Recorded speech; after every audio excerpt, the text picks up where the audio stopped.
একজন যারা পার্টির বিরুদ্ধাচরণ করে এবং যখন যে খুশি যে বড় নেতাই হোক, যত বড় নেতাই হোক, ওকে ছাড় দেওয়া হবে না, ওকে ছাড় দেওয়া হবে না। কারণ এতে করে ডিসিপ্লিন নষ্ট হয়। ডিসিপ্লিন নষ্ট হলে এগুলো কি হয়, সাধারণ মানুষ সেটাকে কনফিউজ করে। এত সুন্দরভাবে সরকার চলছে, এত সুন্দরভাবে এই পার্টি এখানে এসছে। আজকে দুইবার আমাদের পার্টি এখানে যেহেতু এসছে, আগামীবারও আসবে। সেটাকে একটা চক্রান্ত করছে এখানে।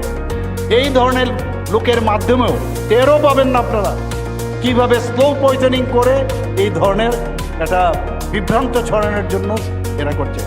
এদেরকে পার্টির থেকে তো করবেই, প্রশাসন থেকেও তাদেরকে কিন্তু ছাড় দেওয়া হবে না, এতটুকু আমি বলতে পারি।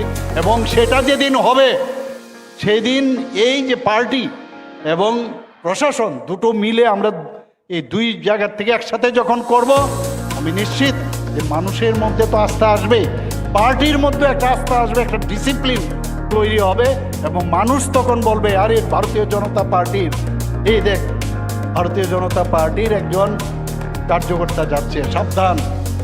ওনারা কিন্তু যে আদর্শ নিয়ে চলে, একাত্ম মানববাদ, আমাদের সেই একাত্ম মানববাদ নিয়ে আমরা চলি, সেই বিষয়টা তখন কিন্তু আমরা করতে পারবো।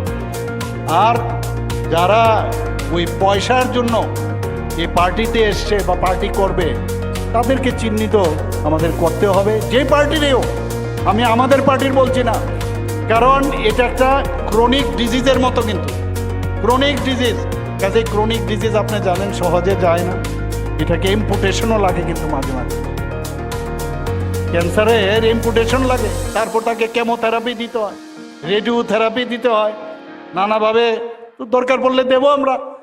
কাজেই এই দিশায় যদি আমরা যাই, তাহলে কি একটা আদর্শ একটা যে সংগঠন, যেটা আমাদের মাননীয় প্রধানমন্ত্রীজি যেভাবে চিন্তা ভাবনা করেন, উনি যে কথা বলেন যে রাজনীতির জন্য রাজনীতির প্রয়োজন।